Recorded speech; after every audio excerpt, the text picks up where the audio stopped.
Astaghfirullah. Assalamualaikum warahmatullahi wabarakatuh. Alhamdulillah wassalatu wassalamu ala rasulillah wa ala alihi wa sahbihi wa mawalah wa la hawla wa la quwwata illa billahi wa ba'd. Alhamdulillah, segala puja dan puji hanya milik Allah subhanahu wa ta'ala.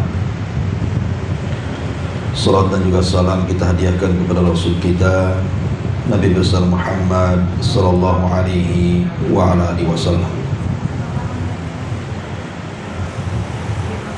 Kita lanjutkan kajian kita, masih membahas tafsir singkat dari surah Al-Baqarah.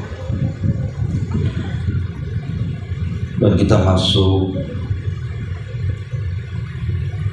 pada ayat 170. A'udzubillahi minasyaitonir rajim. Bismillahirrahmanirrahim. Wa idza qila lahum ittabi'u ma anzalallahu qalu bal nattabi'u ma alfayna alaihi aba'ana awalau kana aba'uhum la ya'qiluna syai'an wa la yahtadun wa mathalul ladzina kafaru kamathalil ladzi yan'iku bima la yasma'u illa du'aan wa nidaa summun bukmun umyun fahum la ya'qilun.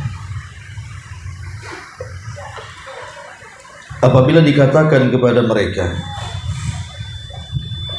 ikutilah apa yang telah diturunkan Allah, mereka pun menjawab, tidak akan, kami hanya mengikuti apa yang kami telah dapati pada nenek moyang kami.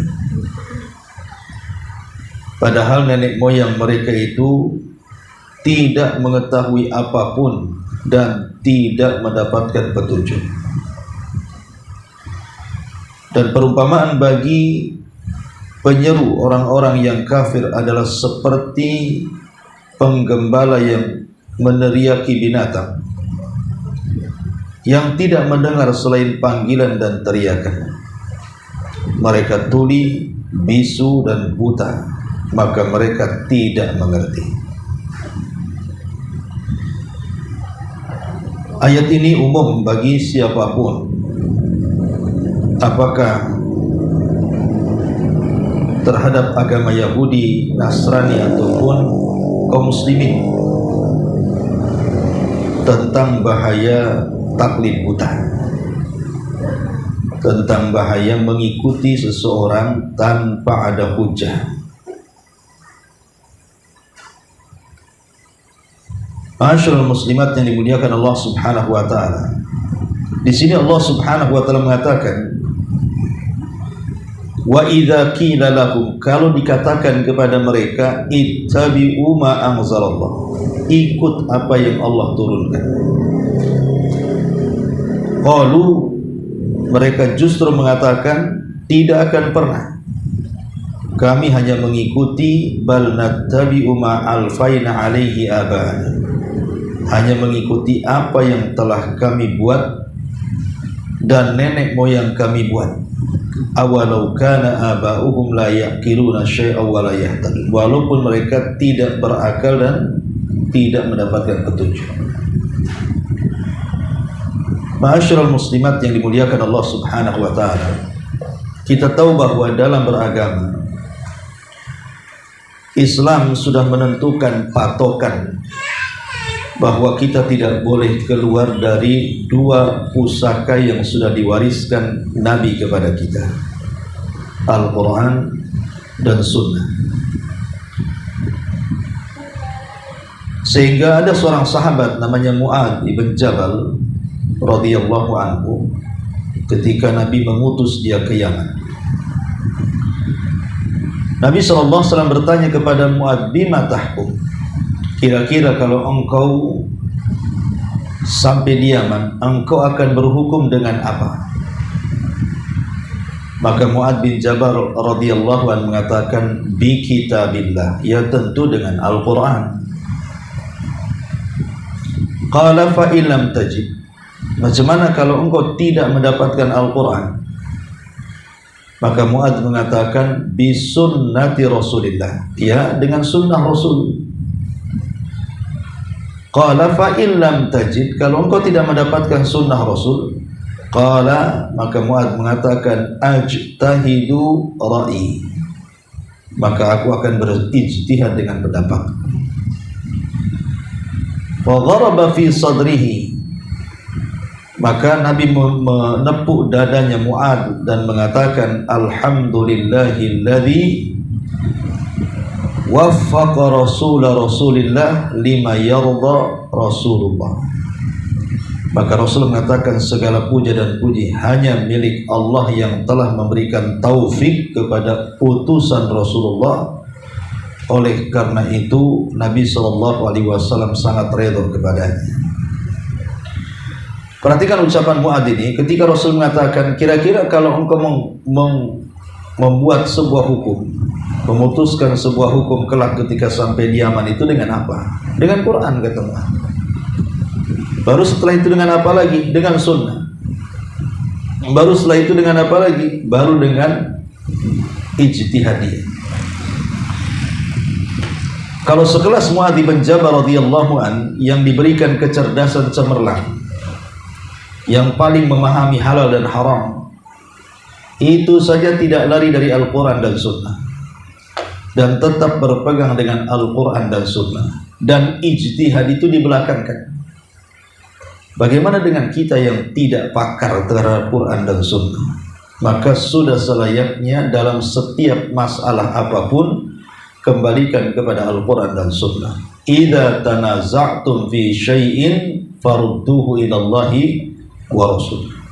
Kalau kalian berselisih dalam sebuah permasalahan, kembalikan kepada Allah Al-Quran dan kepada Rasulnya, maksudnya Sunnah Nabi Sallallahu Alaihi Wasallam. Kenapa demikian? Sebab kalau seandainya orang sudah mulai berpaling dari Al-Quran dan Sunnah, dipastikan dia sesat dan celaka. Ketika Allah Subhanahu wa Ta'ala menurunkan Adam, Hawa dan Iblis dari surga ke dunia, maka Allah Subhanahu wa Ta'ala menjanjikan kepada mereka bertiga akan menurunkan hidayahnya.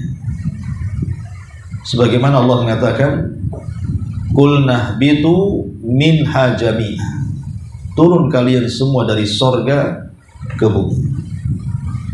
Fa imma ya'tiyannakum minni hudan, kelak petunjukku akan sampai kepada kalian. Faman tabi'a hudaya fala khaufun alaihim wala hum yahzanun.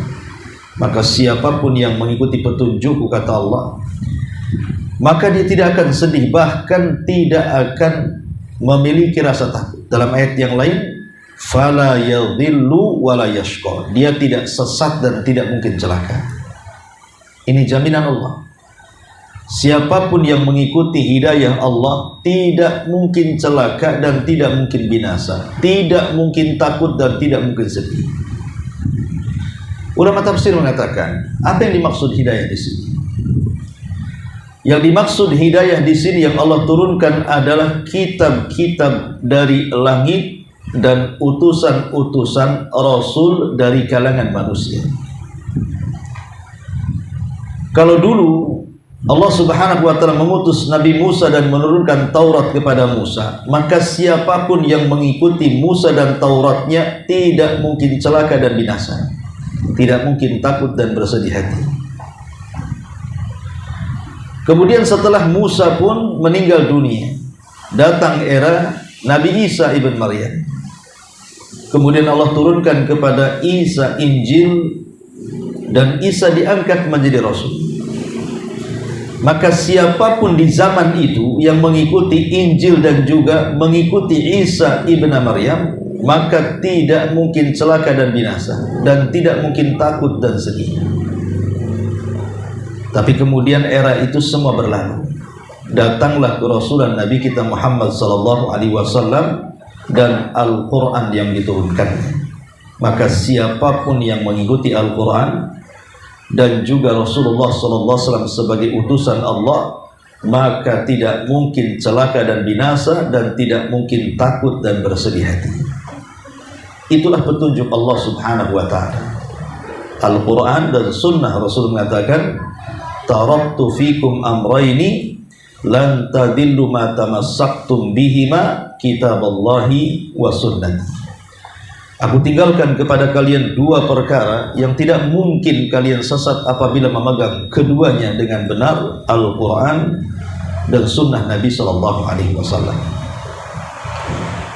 Ma'asyiral muslimat yang dimuliakan Allah subhanahu wa ta'ala, bertolak dari pentingnya kita berpegang dengan Al-Quran dan Sunnah ini, dari sini kebalikannya tentang bahaya menyelisihi Al-Quran dan Sunnah lah salah satunya adalah berpegang dengan ajaran nenek moyang.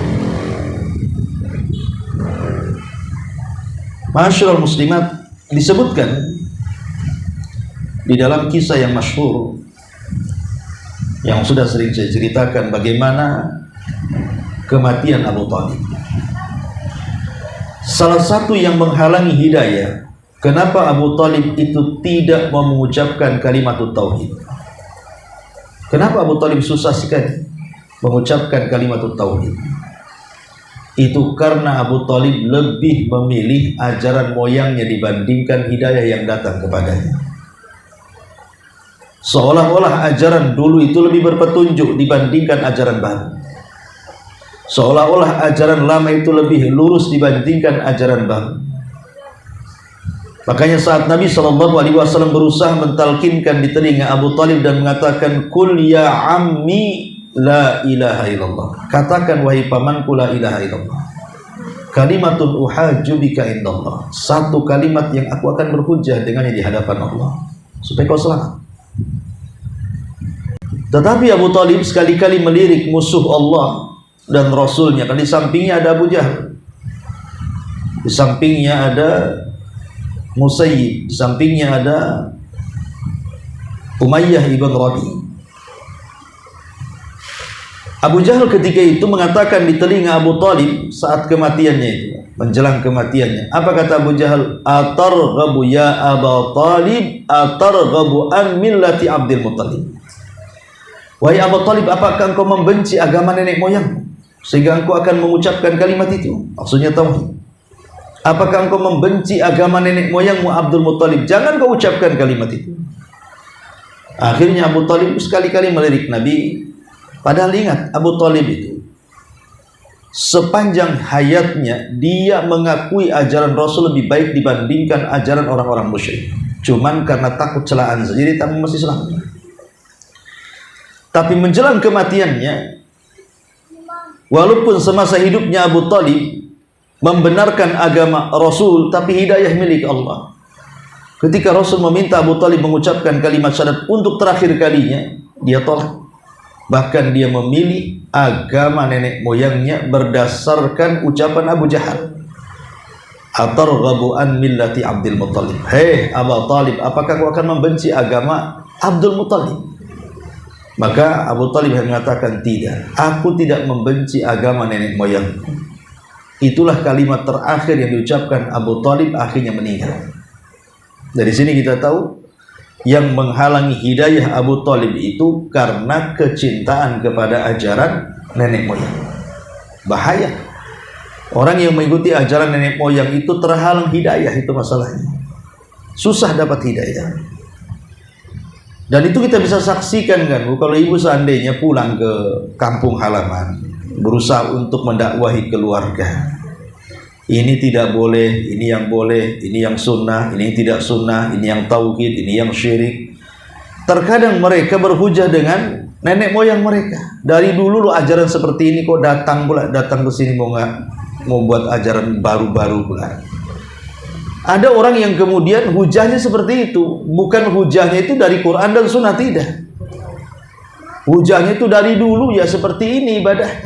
Apalagi Apalagi disenggol pamannya perkara-perkara yang merupakan ritual yang biasa dilakukan setiap tahun atau setiap bulan, itu makin marah tuh. Ya. Di situ letak apa, bahwa ajaran nenek moyang itu mengeraskan hati, bahkan menutup hidayah. Seperti halnya Abu Thalib ini. Padahal kalau kita lihat kisah daripada Adi ibn Hatim At-Tai radhiyallahu anhu.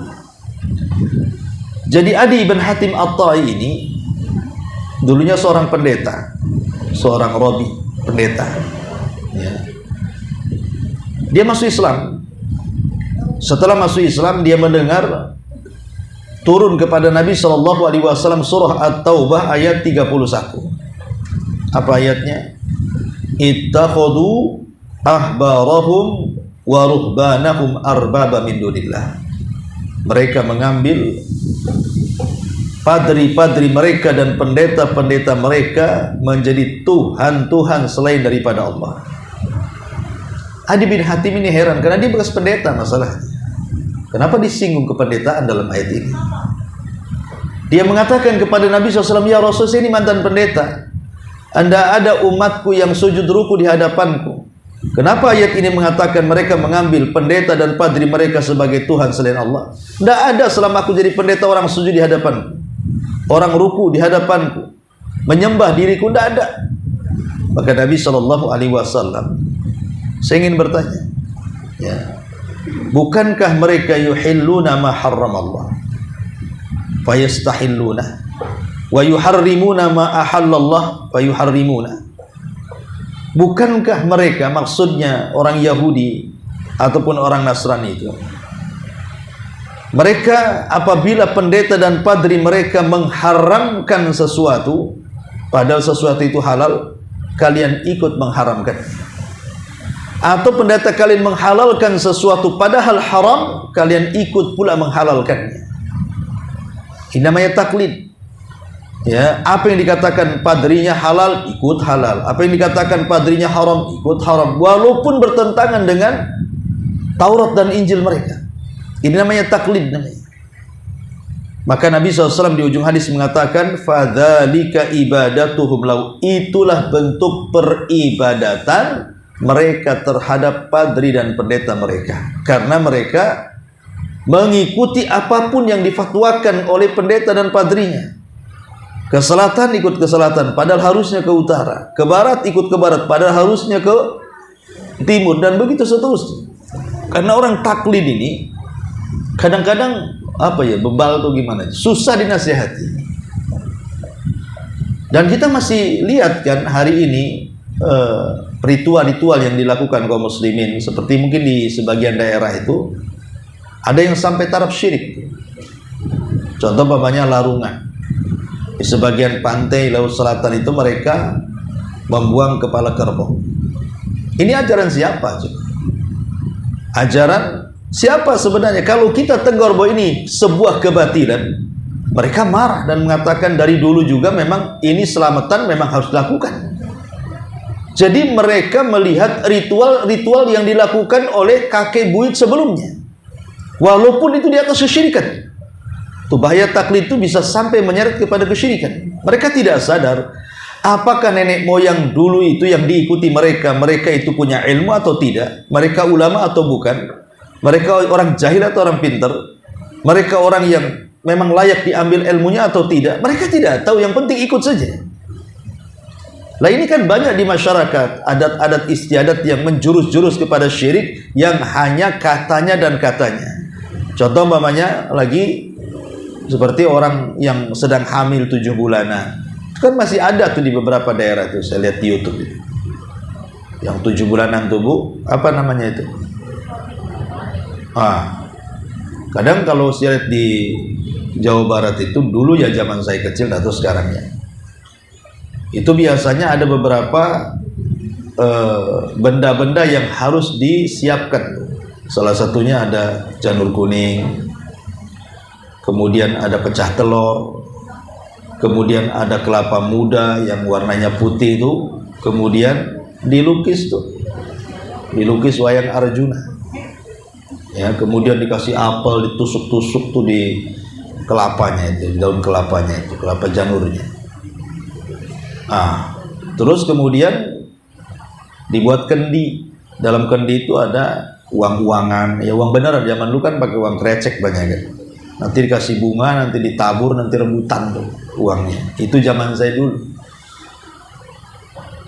Saya pikir tidak ada filosofinya ya. Kenapa kok harus janur kuning? Karena setiap perayaan di zaman itu memang benda-benda itu ada. Janur kuning, apel, telur pecah, kemudian telur pecah, telur dipecah. Kemudian juga kelapa muda yang digambar Arjuna. Rupanya setelah saya pelajari filosofinya supaya anaknya itu kalau lahir kuning, sekuning janur kuning. Jadi tidak celeng anaknya itu. Tidak hitam anaknya. Coba kalau ritualnya di daerah-daerah yang memang Allah lahirkan kulit putih kulit hitam mungkin jadi putih. Namanya di Afrika sana acaranya diadakan. Ya tetap aja yang keluar hitam. Bapak ibunya hitam kok mau putih, gimana ceritanya? Kemudian juga kenapa ditaruh apel gitu ya di situ? Biar matanya itu secerah apel. Kemudian kenapa digambar Arjuna? Katanya Arjuna ganteng. Perasaan kita tidak pernah ketemu. Ya itu kan di sinetron-sinetron aja sengaja dipilih yang ganteng. Lah ini kan semua kan dari segi pewayangan saja bukan budaya Islam sebenarnya. Karena Arjuna itu kan orang India, identik dengan Hindu. Jadi setelah kita juga melihat sejarah, ya wajar saja. Negeri kita kan Islam datang belakangan. Sebelumnya negeri kita memang ajarannya dinamisme, animisme kan. Hindu Buddha itu mereka duluan. Sehingga masih adalah terkontaminasi dengan ajaran-ajaran itu sehingga belum bisa meninggalkan. Padahal kebenaran itu sudah jelas di mata mereka, mengikuti Al-Quran dan Sunnah, bukan mengikuti nenek moyang. Nah dari sini juga, ataupun ritual-ritual yang lain kan. Ritual-ritual yang lain kadang-kadang acara-acara tertentu kadang-kadang menghambur-hamburkan uang. Lah itu kan sebenarnya dalam Islam tidak ada. Lah kenapa kemudian ada? Yaitu sekali lagi karena Al-Quran sudah mengisyaratkan bahwa dalil mereka itu cuma satu. Beginilah ajaran nenek moyang kami. Masa mereka salah? Kan itu ya. Kalau kita bantah dengan dalil itu, apa mereka salah?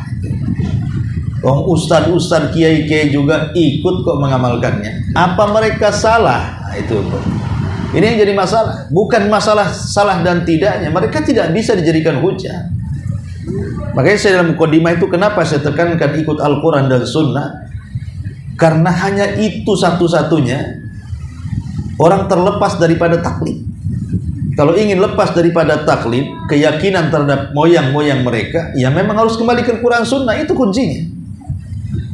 Tapi kalau seandainya sudah mulai meninggalkan Al-Quran dan Sunnah, maka akan tetap taklid. Perhatikan ucapan para imam mazhab. Ma'asyiral muslimat yang dimuliakan Allah Azza wa Jalla, Imam Malik rahimahullahu ta'ala satu hari dia sedang bersandar di salah satu tiang dari tiang-tiang Masjid Nabawi, menghadap ke kuburan Nabi. Kemudian Imam Malik mengatakan, laisa ahadun ba'da Rasulillah sallallahu alaihi wasallam illa wa yu'khad qawlahu aw yutra. Kata Imam Malik, tidak ada satupun manusia setelah Rasul, tidak ada satupun manusia setelah Nabi sallallahu alaihi wasallam kecuali bisa diambil kata-katanya atau dicampakkan kata-katanya. Kemudian dengan telunjuknya Imam Malik mengisyaratkan kepada kuburan Rasul, illa sahib hadal qabr, kecuali yang ada dalam kuburan ini. Maksudnya Nabi. Kalau orang itu sudah ngomong maksudnya Nabi, tidak boleh dicampakkan, harus diambil. Lihat bagaimana Imam Malik menasihati kita akan jangan taklid. Taklid itu hanya boleh kalau ke perorangan hanya kepada Nabi. Tapi kalau ke kelompok hanya kepada para sahabat. Cuman dua. Kalau harus taklid ke individu, kepada Rasul.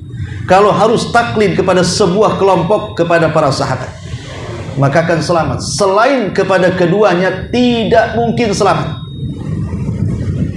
Umpamanya taklid kepada individu selain Nabi, kepada kiai, kepada habib, kepada ustadz, kepada tuan guru, tidak akan selamat. Karena ucapan mereka, kata Imam Malik, bisa diambil, bisa ditolak. Karena bisa benar, bisa salah, namanya ucapan manusia. Kalau kepada kelompok, organisasi, ya, apakah itu organisasi yang ada di negeri kita, entah NU-nya, Muhammadiyahnya, Persisnya, apalagi itu. Banyaklah organisasi Islam di negeri kita ini. Kalaupun seandainya taklid kepada satu organisasi ataupun partai, mereka juga tidak lepas daripada salah dan benar. Sehingga kalau ingin benar-benar taklid dan ingin selamat dan di dalamnya hanya ada kebenaran saja, maka taklidlah kepada sahabat. Karena kalau para sahabat sudah berkumpul, perkataan mereka menjadi hujah setelah Al-Quran dan Sunnah yang disebut dengan ijma'.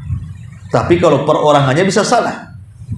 Perorangan para sahabat itu bisa salah, bisa benar. Tapi kalau kelompok, seluruh para sahabat itu tidak mungkin salah. Karena Allah tidak mungkin membangkitkan sebuah umat seperti para sahabat, kemudian mereka berkumpul di atas kesesatan. Mustahil. Jadi boleh kita taklid, tapi kepada Rasul. Boleh kita taklid kepada golongan, tapi kepada para sahabat Rasul. Karena itulah hujah yang sesungguhnya setelah Al-Quran dan Sunnah Nabi Sallallahu Alaihi Wasallam. Adapun taklid kepada nenek moyang yang gak jelas, apalagi kemudian nenek moyang kita ini tidak dikenal keilmuan agamanya, ya mungkin mereka orang-orang yang pengagum adat istiadat tanpa ada pengetahuan agama, maka akan lebih sesat lagi kondisinya. Ma'asyiral muslimat yang dimuliakan Allah Subhanahu wa taala. Kemudian juga ucapan Imam Syafi'i rahimahullah taala. Apa kata Imam Syafi'i? Ajma'al muslimuna ala anna man istabana lahu sunnata Rasulillah sallallahu alaihi wasallam lam yahilla lahu an yada'aha liqauli ahad.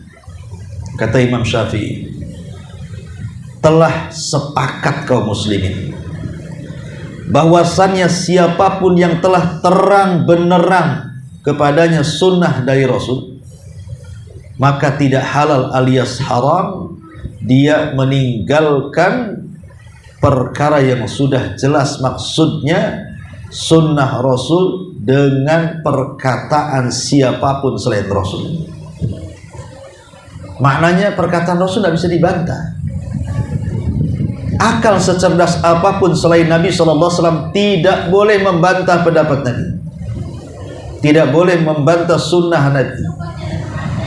Makanya Abdullah ibn Abbas mengatakan, hampir-hampir dihujani kepada kalian dengan bebatuan yang sangat besar. Kukatakan qala Rasulullah, kalian katakan qala Abu Bakrin wa Umar. Kalau seandainya perkataan Abu Bakar dan Umar saja tidak boleh mendahului perkataan Rasul, macam mana pula perkataan kiai, ustadz, tuan guru dan yang semacamnya? Maka tidak boleh lagi. Sekelas Abu Bakar ini tidak boleh dahulukan. Bahkan otak secerdas Umar saja mengajarkan kepada kita untuk taklid itu hanya kepada Rasul. Ketika dia mencium Hajar Aswad, dia mengatakan, "Heh batu," kata Umar, "aku tahu kau seonggok batu, tidak mendatangkan manfaat dan madarat. Kalau aku tidak pernah melihat Rasul mencium kamu, buat apa aku cium kamu?" katanya. Jadi menciumnya Umar kepada Hajar Aswad itu karena taklid dengan Rasul, mengikut Rasul. Dan kalau kita taklid dengan Rasul diistilahkan dengan ittiba namanya, mencontoh, ya. Karena taklid itu memang konotasinya buruk gitu ya. Karena mengikuti yang tidak layak untuk diikuti, mengikuti orang yang tidak layak dijadikan hujah perkataan, itulah taklid. Lalu tentu yang namanya taklid ini kan ada sebabnya. Kenapa orang bisa taklid ya? Padahal sudah terang benerang itu Quran dan Sunnah. Kenapa mesti ngikuti ajaran nenek moyang? Pertama, ya, karena tarbiyatul abna ala at-tabaiyati li ghairihi fi kulli syai'in. Karena kesalahan orang tua, kesalahan orang-orang tua dulu ketika mendidik ayah kita, karena ayah kita mendidik kita, mereka adalah memang ahlu taklid. Jadi didikan dari orang tua kepada anak-anaknya itu disuruh taklid. Memang ajaran taklid itu ajaran orang tuanya. Jangan percaya tuh ajaran anu itu sesat tuh. tetap kamu mengikuti ajaran yang diajarkan bapak kita, katanya. Langsung memponis orang sesat dan langsung memponis ajaran bapaknya di atas hidayah. Dan itu yang paling banyak di masyarakat. Yang kedua, fuqdanus thiqati bin nafsi, tidak ada kepercayaan diri, dan itu akibat tidak memiliki pengetahuan ilmu. Akhirnya nggak yakin dengan ajaran yang ia yakini, akhirnya ikut orang. Karena mungkin melihat banyaknya pengikut, mungkin banyaknya pengikut dia sesat, kan itu. Tanpa kemudian mengcross-check apakah ajaran yang disampaikannya itu sesuai dengan Al-Quran dan Sunnah atau tidak. Akhirnya lahir ketidakpercayaan kepada agamanya sendiri. Kemudian yang ketiga, al-jahlu, karena kejahilan, dan ini yang paling fatal. Jahil itulah yang membuat orang taklid. Kalau orang berilmu tidak mungkin taklid. Ngapain taklid, dia sudah ada ilmunya. Biasanya orang taklid itu karena kejahilan. Apa yang dikatakan si A ikut A, dikatakan si B ikut B, karena jahil tidak bisa membedakan mana hak mana batil. Kemudian yang keempat, al-ghulu fil ashas, karena terlalu ekstrim, menyanjung-nyanjungkan seseorang. Namanya ibu terlalu menyanjungkan Abu Humairah, wah kayaknya ucapan Abu Humairah itu kayak ucapan Allah saja itu. Walaupun disodori itu salah pendapat Abu Humairah, itu dalilnya, enggak mungkin dia salah. Gimana? Manusia nggak mungkin salah, ini ceritanya gimana? Nggak ada, manusia itu pasti salah. Bahkan mahalul khata' wan nisyan, masuk manusia itu tempat salah dan dosa. Nggak bisa kita mengkultuskan seseorang. Ya, jadi kultus mengkultus inilah yang menyebabkan orang taklid. Dan itu banyak di masyarakat tuh, kalau sudah cinta dengan habibnya, cinta dengan kiainya, cinta dengan ustadznya, nggak peduli.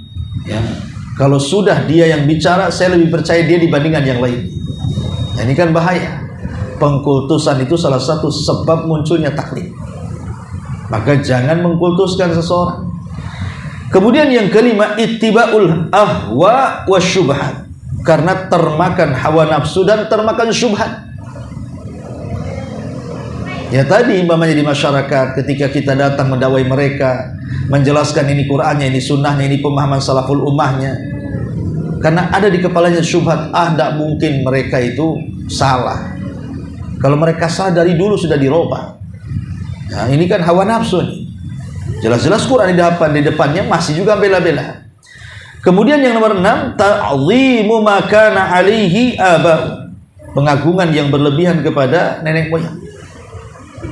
Pengagungan yang berlebihan terhadap nenek moyang sampai kepada tingkat syirik. Gak tahu kalau zaman sekarang ya, zaman saya dulu masih kecil, kalau datang bulan Asyura tuh, bulan Muharram, itu orang-orang tua kita dulu itu biasanya mereka merendam keris-keris yang sudah karatan. Keris-keris zaman Belanda, zaman peperangan itu yang sudah bekarat itu direndam tuh. Kemudian nanti air rendamannya itu dikasih berbagai macam jenis bunga, harum jadinya. Ketika saya nggak tahu maksudnya apa, tapi belakangan tahu maksudnya.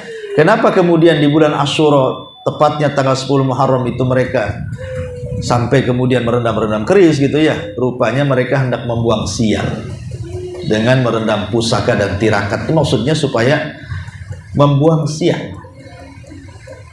Lah rupanya tradisi ini memang tradisi nenek moyang. Kalau yang melakukannya orang Hindu, orang Buddha, orang Yahudi, Nasrani, lakum dinukum waliyadin lah. Agama kalian hantam dengan agama kalian, agama kami biarkan agama kami.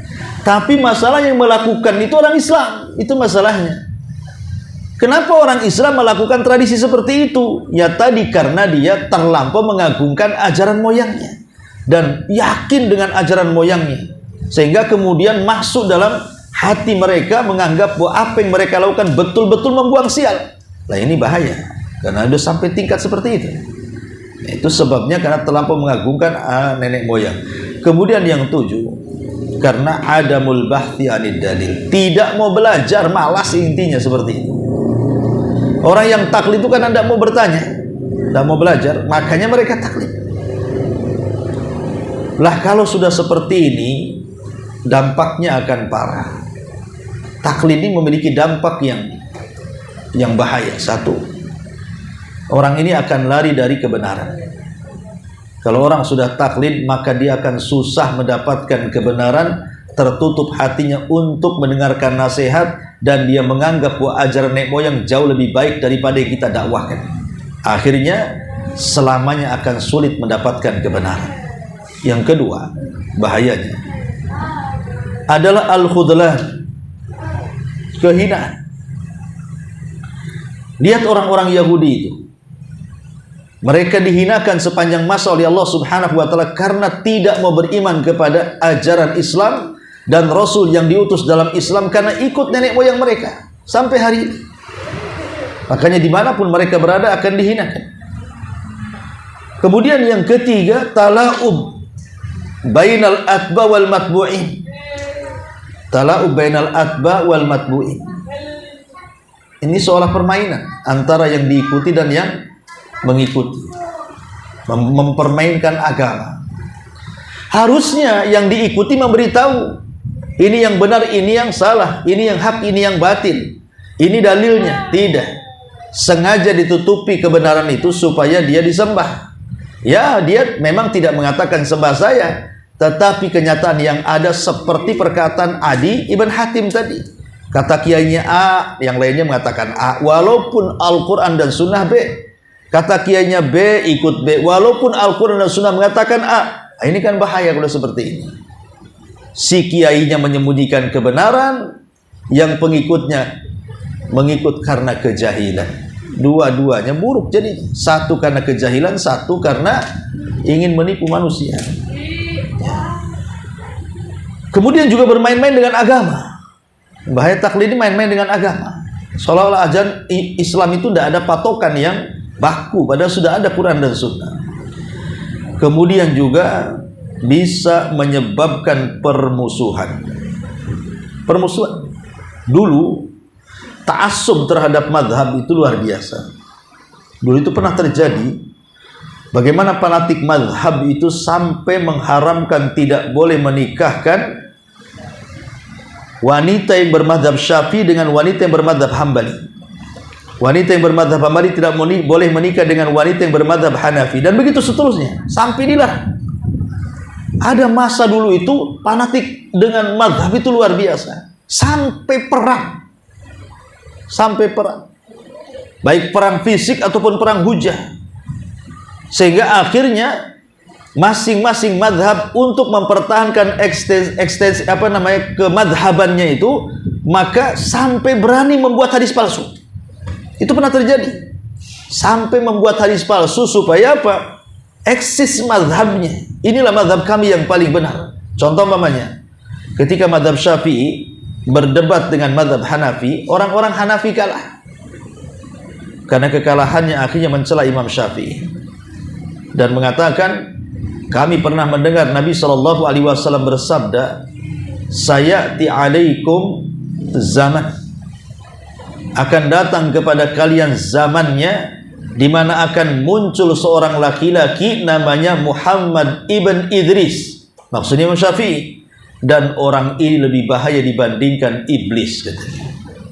Bayangkan, untuk supaya madhab Hanafi itu, ya tentu oknum dalam madhab Hanafi, supaya madhab Hanafi itu tetap eksis dan mencela madhab yang lainnya, sampai dikeluarkan hadis palsu ini juga. Akan muncul kepada kalian seorang laki-laki namanya Muhammad ibn Idris, dia lebih jahat dibandingkan iblis. Muhammad ibn Idris itu nama lain Imam Syafi'i, mencela Imam Syafi'i. Kemudian madhab Malik, mereka pun merasa bahwa mereka paling benar. Akhirnya mereka membuat hadis palsu dan mengatakan, laula Malik lakana dinu halik. Kalau bukan karena Imam Malik, agama ini akan hancur, katanya. Kemudian madhab Syafi'i tak mau kalah, buat juga hadis palsu. Apa hadis palsu? Fawasiyati li ummati an tatasyaffa'u. Kami mendengar bahwa Rasul berwasiat kepadaku agar setelah kematiannya bermadhablah dengan madhab Syafi'i. Hambali juga mengatakan, fawasiyati li ummati an tatahambalu. Oh, bukan begitu hadisnya, tapi Rasul berwasiat agar kalian bermadhab Hambali, gitu. Jadi masing-masing madhab akhirnya membuat hadis-hadis palsu tuh. Saking fanatiknya dengan mazhab. Tidak boleh saling menikahi, tidak boleh bicara, dihajar betul. Ya. Dulu ada masa-masanya seperti itu, tapi alhamdulillah sekarang sudah mulai berkurang. Di Damaskus itu bahkan ada sebuah masjid, itu semua mazhab bergantian sholat. Bapaknya nih sholat duhur, Syafi'i dulu sholat. Nanti nunggu tuh yang Maliki keluar, Maliki masuk. Nanti Maliki keluar, Hambali masuk. Hambali keluar, Hanafi masuk. Subhanallah, saking fanatiknya mazhab, tidak mau sholat orang yang Hambali di belakang Syafi'i. Yang Syafi'i tidak mau sholat di belakang Maliki, maunya gerombolan masing-masing. Ini kan tidak boleh seperti ini. Apa yang menjadikan mereka sholat di belakang mazhab Syafi'i? Apakah kemudian tidak sah sholatnya? Itu tidak lain karena taklid. Akhirnya ibadah saja sampai jadi main-main itu jadinya kan? Kan tidak ada masalah imam kita mazhab yang Hambali, kita Syafi'i. Atau mamanya imamnya Syafi'i, kita Hambali. Atau imamnya Maliki, kita Hanafi. Tidak ada masalah kok. Apa masalahnya? Mazhab itu hanya untuk mendekatkan kita kepada pemahaman saja, bukan dijadikan hujah. Lah itu tidak lain karena taklid. Maka di negeri kita ini kadang-kadang benih-benih taklid sudah banyak. Ya, kita harus Syafi'i. Di negeri kita yang tidak bernama Syafi'i, hijrah saja sana ke Arab katanya. Lah, diusir pula kan itu. Ternyata ketika dia ke Arab, ditinggalkan mazhab Syafi'inya. Sholat di belakang orang kunut, tidak kunut. Atau ketika tawaf dia bersentuhan tak batal. Karena mazhab Syafi'i batal. Jadi tidak bisa, kita ini bukan mengikuti orangnya, bukan mengikuti apa namanya Abu Hanifahnya, Imam Ahmadnya, Syafi'inya. Enggak. Yang kita ikuti itu kebenaran yang keluar dari pendapatnya. Karena baik itu Hanafi, Maliki, Syafi'i, Hambali, itu orangnya ya, individunya bisa salah bisa benar. Bisa salah bisa benar, tapi ijtihad mereka memang diakui gitu kan. Nah, tapi ada kemungkinan salah dan benar, bahkan itu pendapat Imam Malik sendiri yang tadi saya katakan kan, bahwa setiap manusia selain Rasul bisa diambil perkataan, termasuk dia yang ngomong, Imam Malik. Sehingga janganlah kita fanatik itu kepada individu orangnya. Tidak boleh kita fanatik kepada individu orangnya, karena orang itu bisa salah bisa benar. Tapi fanatiklah dengan dalil yang kuat yang menjadikan pendapatnya. Dari sini maka kita ambil benangnya bahwa kita boleh mengikuti mazhab apapun selama yang kita ikuti dalilnya bukan orangnya. Ya, saya lebih cenderung dalam hal ini pendapat ini karena menurut saya dalilnya kuat. Tapi dalam hal ini saya cenderung dengan mazhab ini karena dalilnya kuat. Kan enak tuh kalau seperti itu. Ya. Karena madzhabul arba, mazhab 4 sendiri itu kan guru dengan murid itu. Imam Malik gurunya Imam Syafi'i. Imam Syafi'i gurunya Imam Ahmad. Bahkan Imam Syafi'i pun berguru kepada Imam Ahmad. Kalau masalah hadis, Imam Syafi'i mengambil hadis dari Imam Ahmad. Kalau masalah fikih, Imam Ahmad mengambil fikih daripada Imam Syafi'i. Jadi sebenarnya madzhabul arba itu guru sama murid. Imam Malik juga pernah belajar kepada Abu Yusuf, muridnya Abu Hanifah. Lalu kenapa kemudian kalau imam-imamnya ini bersahabat satu dengan yang lainnya, kalaupun ada perselisihan tidak dianggap masalah bagi mereka? Kenapa kita selaku pengikut mazhabnya kadang-kadang panas dingin tuh gara-gara diselisih mazhabnya? Maka Imam Ahmad ketika ditanya, ya Imam, bagaimana pendapatmu kalau engkau sholat di belakang imam yang kunut subuh? Apa kata jawaban Imam Ahmad? Angkat kedua tanganmu dan aminkan. Ya, seperti itu. Jangan membuat fitnah di masyarakat. Ya, karena mentang-mentang ikut sunnah gitu kan. Orang semua kunut, kita tak mau kunut. Akhirnya membuat tidak khusyuk orang sholat lain, lirik-lirik. Aneh orang ini. Ajaran apa ini? Jauh-jauh rupanya pulang bawa ajaran sesat pula katanya. Lah, nggak bisa. Selama itu tidak membatalkan sholat dan selama itu tidak mengundang fitnah, apa masalahnya lakukan? Dan Imam Ahmad ngomong begitu. Bagaimana kalau anda sholat di belakang orang yang kunut? Kata Imam Ahmad, tangan, angkat tangan, aminkan. Karena imam itu dijadikan untuk diikuti dalam perkara-perkara yang ada dalil. Dan masalah kunut sendiri kan dipertentangan masalah sahih dan tidaknya sebuah hadis. Bukan tidak ada dalilnya yang kunut itu, ada dalilnya. Cuman bagi yang tidak kunut hadisnya lemah, bagi yang kunut hadisnya sahih, itu saja masalahnya. Lah ini kadang-kadang saking taklidnya ya dengan guru-gurunya, akhirnya nanya, subuh di sini ada kunutnya nggak? Ada. Ah, nggak mau sholat di sini saya. Nanti terbalik yang satunya. Ini sholat di sini ini berkunut nggak nih? Tak ada kunut. Ah, nggak mau, saya mau sholat di sana kunut. Di sini bukan Syafi'i Hambali berarti. Jadi nggak begitu. Ya. Jadi ajaran ini jadinya sempit. Jadi kalau seandainya agama itu dikotak-kotak dengan mazhab, itu akibat taklid masalahnya. Makanya taklid ini sangat bahaya sekali. Maka untuk menghindari taklid ini, maka kembalilah kepada Al-Quran dan Sunnah Nabi Sallallahu Alaihi Wasallam. Masyarul muslimat yang dimuliakan Allah Subhanahu Wa Taala. Tentu taklid juga ada dua. Ada taklid yang tercela, ada taklid yang terpuji. Kapan tercela dan kapan terpuji? Jadi kalau taklid yang tercela itu, boleh jadi satu, dia berpaling dari apa yang diturunkan Allah. Jelas Quran dan sunnahnya, tapi ditinggalkan karena memilih pendapat gurunya. Kemudian juga bisa jadi bentuknya adalah taklid yang tercela ini, dia taklid kepada orang yang ditaklidinya, padahal jelas-jelas dia orang jahil, gak punya ilmu ya. Ataupun taklid kepada orang yang sama sekali perkataannya bukan hujah. Ini semua taklid yang tercela. Adapun taklid yang terpuji adalah taklidnya orang-orang awam kepada para ulama yang mereka memang memiliki kapasitas ulama.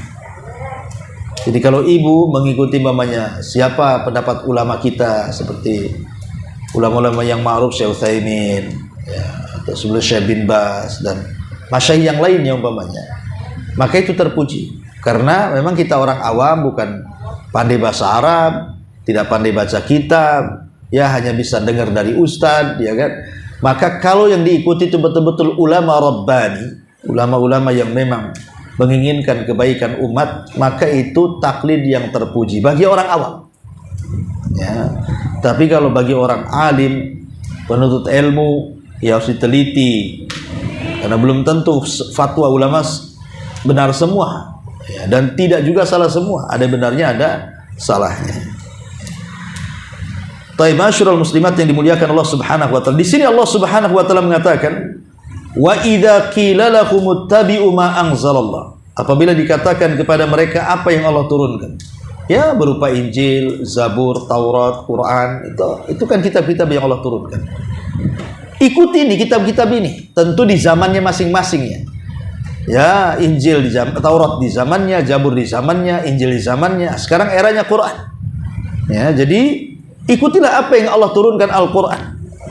Qalu, sebagian orang ada yang enggan mengikuti Quran dan mengatakan, ma nattabi ma alfaina alaihi aba'ana. Tidak, kami hanya mengikuti apa yang didapati moyang-moyang kami saja. Kemudian Allah mengatakan, walau kana aba'uhum la ya'qiluna syai'an wa la yahtadun. Walaupun bapak-bapak mereka itu sebenarnya tidak memiliki pengetahuan, bukan ulama, bukan alim, bukan kiai, bukan apa, ya mungkin tokoh-tokoh kerajaan gitu kan. Sehingga akhirnya merasa karena dia darahnya biru sampai ke raja-raja anu di atas gitu ya. Akhirnya dilestarikan budaya-budaya yang sebenarnya bertentangan dengan Quran. Islam itu sebenarnya tidak alergi dengan budaya. Tidak, wallahi Islam itu tidak alergi dengan budaya. Tapi budaya yang menyesuaikan dengan Al-Quran dan Sunnah, atau yang sesuai dengan Quran dan Sunnah, kita tidak benci. Tapi kalau sudah budaya itulah menyisir Al-Quran dan Sunnah, dalam budaya itu membuka aurat, dalam budaya itu menghambur-hamburkan harta, dalam budaya itu terjadi bid'ah dan kesyirikan, dalam budaya itu terjadi banyak penyimpangan, ada syubhat, ada syahwat dan macam-macam. Itu yang tidak kita inginkan. Makanya di zaman Rasul ada budaya-budaya baik orang-orang jahiliyah itu dipakai oleh Rasul. Seperti menghormati tamu baik dipakai oleh Rasul. Seperti al-wafa. Orang-orang jahiliyah itu walaupun kejahiliahannya, tapi mereka itu orangnya wafa. Wafa itu apa? Memberikan kebaikan 2 kali lipat kepada orang yang berbuat baik. Jadi ibu ini berbuat baik sama saya akan berbuat baik kepada ibu 2 kali lipat. Itu namanya wafa. Ya, itu tradisi jahiliyah wafa itu. Dan ketika datang Islam dijadikan akhlak Nabi dan menjadi ajaran Islam kan itu. Ataupun umpamanya dusta itu aib. Menurut orang jahiliyah, di atas kesyirikan mereka menganggap dusta itu aib. Mereka tidak berdusta walaupun mereka melakukan kesyirikan. Ya ada yang berdusta, tetapi kebanyakan mereka tidak mau berdusta. Dan ini kan perkara baik, dilanjutkan setelah Islam. Jadi ada budaya-budaya Arab yang baik ditinggalkan. Tapi kalau buruk seperti membunuh bayi, dikuburkan hidup-hidup, ya ini kan buruk, tidak dilanjutkan dalam Islam. Riba tidak dilanjutkan dalam Islam. Dendam, kesumat tidak dilanjutkan dalam Islam. Banyak juga budaya-budaya yang tidak dilanjutkan dalam Islam. Maka sekali lagi, kebenaran itu hanya qala Allah wa qala Rasul. Kemudian Allah mengatakan, wa mathalul ladzina kafaru kamathalil ladzi yan'iku bima la yasma'u illa du'a wa nidaa summum bukmun umyun fahum la ya'qilun. Dan perumpamaan bagi penyeru orang yang kafir adalah seperti pengembala yang meneriaki binatang yang tidak mendengar selain panggilan dan teriakan. Mereka tuli, mereka bisu, mereka buta, maka mereka tidak mengerti. Lihat bagaimana Allah Subhanahu wa ta'ala mempermisalkan dengan sangat buruk sekali terhadap bahaya taklid ini. Orang taklid itu seperti ibu punya kambing. Ibu panggil-panggil kambing itu. Kita memanggil-manggil binatang. Ya, tapi bukan yang terlatih ya. Ibu baru beli kambing atau binatang apa yang belum kenal dengan ibu dan belum dilatih. Kemudian ibu panggil-panggil, kira-kira kemudian dia datang nggak? Nggak akan datang tuh. Apalagi baru beli, bisa aja kabur. Dipanggil-panggil, dikejar-kejar, malah lebih jauh dia kan. Lah seperti itulah orang taklid. Kenapa orang ini memanggil-manggil binatangnya makin jauh? Ya gimana, binatang ini seperti orang tuli. Walaupun dia mendengar nggak kenal bahasa kita. Pernah ibu lihat kambing wawancara dengan wartawan? Kan nggak ada, nggak paham juga. Kita aja nggak paham bahasa binatang, binatang pula nggak paham bahasa kita. Jadi seolah-olah tuli. Makanya di sini dikatakan summum bukmun umyun fahum la ya'qilun. Ya, mereka itu bisu, buta dan tidak paham. Seolah-olah mereka tidak melihat kita, padahal melihat. Tapi karena nggak paham dengan kita, ya nggak peduli dengan kita. Dan kambing nggak punya otak, makanya dikatakan la ya'qilun, tidak punya akal. Itulah permisalan orang taklid itu, kata Quran tuh. Orang taklid itu mereka seolah-olah seorang penggembala yang memanggil-manggil kambingnya. Kambingnya nggak mau datang. Ya. Dan ini permisalan buruk ya, akhlak dari orang-orang kafir. Karena taklid itu kan budaya orang kafir yang diadopsi oleh kaum muslimin. Bahkan yang lebih parah dibandingkan itu, taklid ini melebar. Bukan hanya soal madhab saja. Ya. Taklid ini kemana-mana, sampai kepada taklid mengikuti kehendak barat dalam berpakaian, dalam tutur kata, dalam akhlak, ikut-ikutan. Sebagaimana Nabi SAW mengatakan, la tattabi'anna sanana man kana qablakum shibran bi shibrin wa dhira'an bi dhira'in hatta law dakhalu juhra dhabbin la dakhaltum. Kalian sedikit demi sedikit akan mengikuti tata cara umat sebelum kalian. Satu jengkal awalnya, tambah lagi satu hasta, tambah lagi satu depan, dan begitu seterusnya. Sampai pun mereka masuk ke lubang biawak padang pasir yang berkelok sekalipun dia ikut di dalamnya. Sahabat mengatakan, apa yang Anda maksud Yahudi dan Nasrani, Rasul? Ya, siapa lagi kalau bukan mereka, kata Rasul. Lihat hari ini coba, orang yang taklid kepada barat itu. Ya. Semua dikit-dikit barat, semua sampai kepada hukum negara. Lihat Amerika. Apa yang lihat dari Amerika? Emangnya Amerika lebih hebat dibandingkan Quran dan Sunnah? Undang-undangnya mereka pakai demokrasi. Apakah mereka sendiri presidennya berkali-kali mau dibantai? Penembakan di mana-mana. Demokrasi dari mana kan? Yang jelas bahwa kalau ingin aman, kembali hukumnya kepada Quran dan Sunnah. Nggak perlu kita mengadopsi hukum dari luar dimasukkan ke dalam Islam. Islam itu sudah punya hukum tersendiri lebih baik dibandingkan mereka. Nah, kita masih taklid kepada barat coba ya. Belum lagi kemudian salah ketika mengambil qudwah, mengambil uswah. Banyak di antara kita ini taklid karena salah mengambil contoh. Ya, yang dicontoh itu pemain bola yang kafir, artis-artis yang fasik gitu ya. Artis-artis yang sholat pun tidak mereka. Hari-hari mereka bermaksiat, membuka aurat. Ya. Jadi itulah kesalahan akhirnya sampai ke pakaian niru orang fasik, sampai kepada tutur kata muamalah niru orang fasik. Lihat anak-anak pang itu. Kalau mereka bukan Islam, terserah mereka, mau dibuat jeger ayam kepalanya juga. Tapi karena mereka orang Muslim, kenapa coba? Karena tidak ada keluarga yang membimbing mereka. Ya kayak gitu udah jadinya. Ikut-ikut kan, ditato, diwarnai, disemir, iya kalau bagus. Nengoknya pula takut kita. Kalaupun ada bayi nengok itu langsung nangis tuh. Nah takutnya. Nah dari mana budaya Islam mengenal seperti itu? Tidak mengenal, sampai ke kalangan santri. Ya. Kadang-kadang mereka ikut-ikutan seperti yang dilakukan orang Syiah ketika bulan Muharram, memukul-mukul badan. Ada juga di Indonesia yang melakukan itu tuh, Asyura. Nah, ini taklid kepada siapa? Taklid kepada Syiah kan? Syiah ini ajaran sesat, ngapain taklid kepada orang sesat? Lah intinya kalau kita bahas taklid itu memang betul-betul menghancurkan tatanan Islam dari dalam sampai ke akar-akarnya. Makanya kembalilah kepada Al-Quran dan Sunnah. Insya Allah dengan itu kita akan terhindar dari taklid. Wallahu a'lam, saya kira cukup sampai sini. Tapi sebelum saya tutup, silahkan kita buat tanya jawab dan ada pembagian hadiah di sini. Assalamualaikum warahmatullahi wabarakatuh. Waalaikumsalam. Apa Ustaz, tadi kan kita dilarang untuk taklid, terutama dengan dalam taklid kita. Bagaimana dengan kita sebagai seorang muqallid yang selalu mengikuti pendapat ulama pada satu sisi, dan sampai kapan kita diperbolehkan berada dalam hal ini Ustaz? Dan terus ketika kita mendapatkan pendapat dari ulama yang lain yang jauh lebih kuat dan kemudian kita beralih kepada pendapat itu, dan bagaimana status amal kita yang kita lakukan berdasarkan mengikuti pendapat ulama yang lama. Ya, alhamdulillah tidak ada masalah. Imam Syafi'i dia punya karya yang satu karya dengan karya yang lainnya berputar 180 derajat. Ketika dia di Basrah, dia memberikan fatwa lain sesuai dengan ijtihadiyah di Basrah yang disebut dengan Qaul Al-Qadim.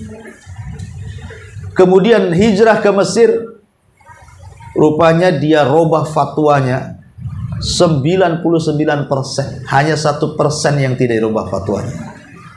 Itu sekelas Imam Syafi'i, meninggalkan pendapat lamanya, mengambil pendapat barunya, dan yang disisakan cuma 1%, yang 99 dirubah semuanya.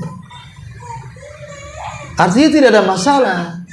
Terkadang hari ini kita menganggap ini yang benar menurut keyakinan saya, tahu-tahu setelah berdebat atau mendapatkan info atau membaca rupanya yang itu pula yang benar, kita tinggalkan. Karena kalau kita tetap mengamalkan setelah tahu kebenaran, jatuh ke taklid juga jadinya. Maka segera pindah kepada yang benar. Bahkan Imam Syafi'i itu pernah berdebat dengan seorang ulama, saya lupa, tentang makna quru. Makna quru itu maksudnya apakah wanita yang diceraikan itu masa idahnya itu kan 3 quru. Apa sih makna quru? Ada yang mengatakan suci dari haid, ada yang mengatakan haid itu sendiri. Ada yang mengatakan 3 kali haid berarti suci dan habis masa idahnya.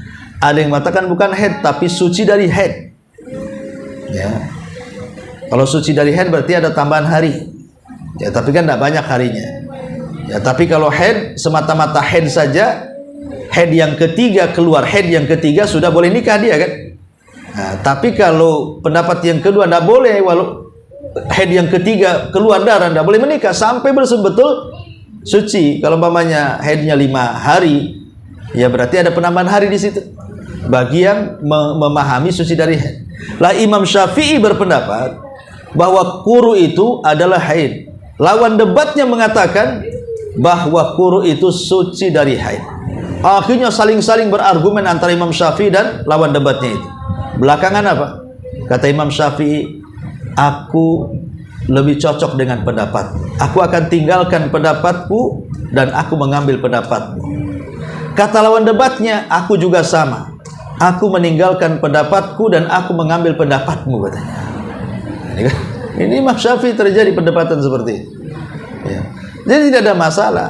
Lalu bagaimana dengan amalan yang sudah dilalui sebelum dia mengetahui ada yang lebih benar daripada itu? Tetap dibalas. Ingat ketika para sahabat sholat di Kuba, itu menghadap ke Baitul Maqdis, padahal sudah ada syariat menghadap ke Ka'bah. Rakaat pertama sholat subuh itu orang Kuba itu menghadap ke Baitul Maqdis. Ketika ke rakaat yang kedua, datang utusan Rasul memberitahu kiblat sudah dirobah. Tiba-tiba mereka sedang ruku pada rakaat kedua, langsung berputar 180 derajat dari arah Baitul Maqdis, akhirnya membelakangi Baitul Maqdis. Itu kan berputar sangat tajam tuh kan. Mereka bertanya, Rasul, gimana dengan rakaat pertama? Kami tidak tahu bahwa kiblat sudah dipalingkan. Kami tahunya setelah rakaat kedua turun ayat, Allah tidak akan menyia-nyiakan sholat kalian. Artinya tetap rakaat kedua dan pertama dapat pahala. Ya, tetap Allah tidak menyia-nyiakan sholat kalian. Wallahu a'lam. Satu lagi Ustaz, Ya. yang mungkin akan menjadi sebuah kendala bagi kita yang baru belajar ini, di mana kita sering mendengar penjelasan dari para ustaz ataupun kita menonton YouTube dari penjelasan ulama. Untuk ketika terjadi perselisihan pendapat antara ulama A dan ulama B, kita disuruh untuk mengambil pendapat yang terkuatnya. Jadi muskil adalah kita sendiri karena baru belajar, kita tidak paham, kita tidak tahu untuk pendapat mana yang mendekati kebenaran dan pendapat mana yang sedikit pendalilannya. Jadi bagaimana status kita saat itu, Ustaz? Status kita, kalau memang kita tidak punya alat untuk membedakan atau meneliti sendiri, tadi sudah dikatakan di antara taklid yang tidak tercela terpuji, ikuti ulama yang jelas-jelas mungkin lebih senior, lebih kibar, lebih ilmunya lebih mumpuni. Itu sementara, ikut itu saja. Ya, umpamanya ada, kalau dibanding-bandingkan dari satunya Abu Humairah, satunya ya. Dalilnya umpamanya, karena saya yakin dia lebih alim. Nah, gitu maksudnya. Nah, dibandingkan yang lainnya. Nah, itu maksudnya seperti itu. Itu permulaan bagi para thalabatul ilmi. Ya, jadi pakai akal dulu. Ya tentu saya milih yang lebih alim lah dibandingkan dia. Gitu. Nah, seiring waktu maka kita dituntut belajar. Nah, dituntut belajar supaya belajar ini lama-lama kan akan terurai itu kejahilannya, akan terurai buntu-buntu di kepala itu, karena seiringnya dengan bertambah ilmu pasti akan bertambah luas wawasannya. Dari situ nanti kita bisa itu untuk memilah-milah, oh ini pendapat ini kuat namanya, yang ini nggak kuat, oh ini pendapat ini bid'ah, ini tidak beres ini, ini yang sunnah. Nanti akan terbuka dengan sendirinya. Kenapa? Karena Rasul yang mengatakan man yuridillahu khairan yufaqihu fi. Dalam hidupnya Allah cerdaskan dengan ilmunya. Wallahu alam. Taib, dengan berakhirnya kajian ini ada 3 hadiah biasa kita bertanya jawab. Pertanyaan yang pertama tentang bahaya daripada taklid. Sebutkan satu saja, bahaya taklid itu apa? Paling pojok. Ahsanti, masya Allah. Berpaling dari kebenaran. Bisa nambah lagi satu lagi? Bahaya taklid? Yang mana satu yang ngomong? Kalau nggak ngacung jawab nggak dapat hadiah. Iya.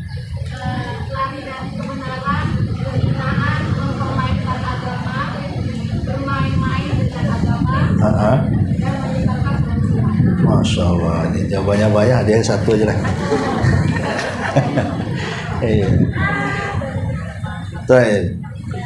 Kemudian yang ketiga, sahabat yang diutus oleh Rasul ke Yaman siapa namanya? Sahabat yang diutus oleh Rasul ke Yaman namanya siapa? Siapa yang mau jawab? Adi bin Hatim ya? Salah itu. Anda belum beruntung kayaknya.